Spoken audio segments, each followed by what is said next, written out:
আসসালামু আলাইকুম সবাইকে। আশা করি সবাই ভালো আছে।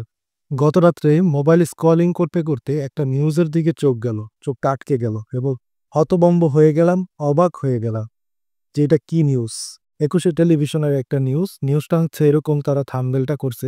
থাম্বনেলটা দেখে মূলত চোখটা আটকে গিয়েছে। বাংলাদেশ দখলে ভারতের সামরিক তৎপরতা। এটা হচ্ছে তাদের থাম্বনেল। দেখে তো হতভম্ব। আরে এটা কি? দেখি তো।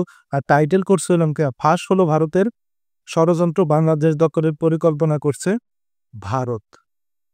যেখানে আমরা জুলাই অভ্যুত্থানের পরে বাংলাদেশ সমস্ত রাজনৈতিক দল মত নির্বিশেষে সবাই একত্রিত হয়ে ডক্টর মোহাম্মদ ইউনূস সরকারকে সহযোগিতা করে এই দেশটাকে এগিয়ে নিয়ে যাচ্ছে।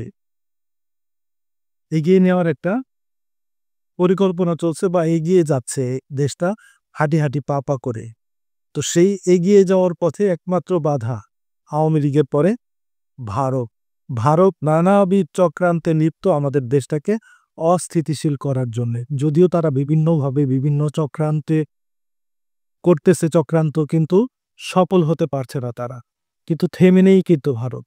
ভারত তাদের চক্রান্ত চালিয়েই যাচ্ছে বিভিন্নভাবে, বিভিন্ন কূটকৌশলে, তাদের মিডিয়া দিয়ে বিভিন্নভাবে তারা চেষ্টা করতেছে বাংলাদেশের বিরুদ্ধে ষড়যন্ত্র করতেছে। কিন্তু এই নিউজটা দেখার পরে অবাক হয়ে গেলাম। এটা কি?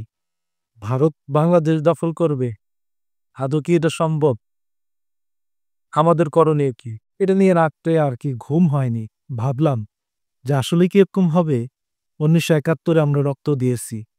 পাকিস্তান হানাদার বাহিনীর হাত থেকে দেশকে রক্ষা করেছি।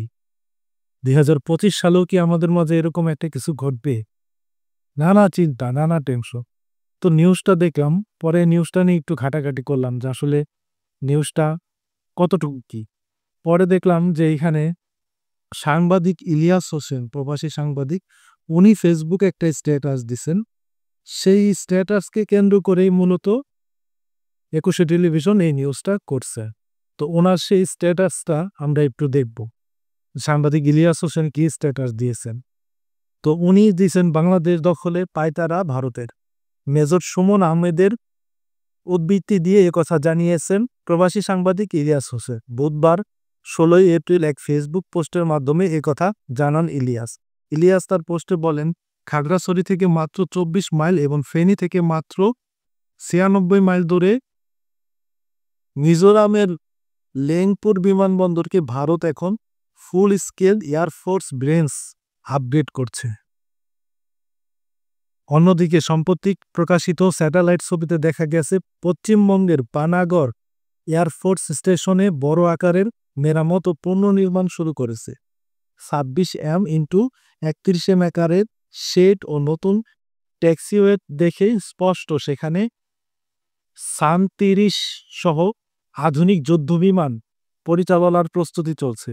উত্তর ও দক্ষিণ ফ্রন্ট থেকে হুমকি বিবেচনায় বাংলাদেশকেও এখনই পদক্ষেপ নিতে হবে। এটা হচ্ছে সাংবাদিক ইলিয়াস হোসেনের একটা ফেসবুক স্ট্যাটাস। তো উনি বিভিন্ন যুক্তি, বিভিন্ন ভারতীয় এজেন্ডাদের বিভিন্ন তুলে ধরছে আর কি। এখানে ১ নম্বরে যেটা উল্লেখ করছে, উত্তরবঙ্গ কেন্দ্রিক প্রতিরক্ষার জন্য প্রয়োজনীয় বিমানবন্দর। ক. লালমনিরহাট বিমানবন্দর। খ. ঠাকুরগাঁও বিমানবন্দর। গ. বগুড়া বিমানবন্দর। ২ নম্বরে যিনি উল্লেখ করেছেন, দক্ষিণ অঞ্চলের ফেনী রুট রক্ষা এবং দ্রুত প্রতিরক্ষা মোতায়েনের জন্য। ক. ফেনী বিমানবন্দর। খ. কুমিল্লা বিমানবন্দর। গ. শমশেরনগর বিমানবন্দর, মৌলভীবাজার। তো এইগুলাকে উনি উন্নয়ন করার জন্য পরামর্শ দিছে।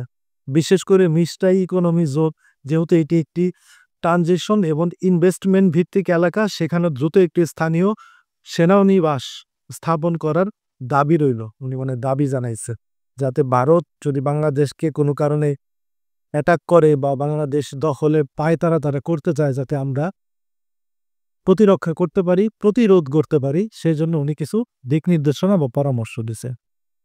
এই ছিল আর কি। এটা দেখে আমি হতভম্ব যে আসলে কি ভারত যেভাবে শুরু করছে হতেও পারে আর কি। তখন আর কি এটা নিয়ে আর কি এই ফেসবুক স্ট্যাটাসটা দেখে বুঝলাম যে ইলিয়াস হোসেনের এদের একটা সম্ভাব্য ধারণা সে প্রকাশ করছে। তো এই ছিল খবর। ভালো থাকবেন। আসসালামু আলাইকুম।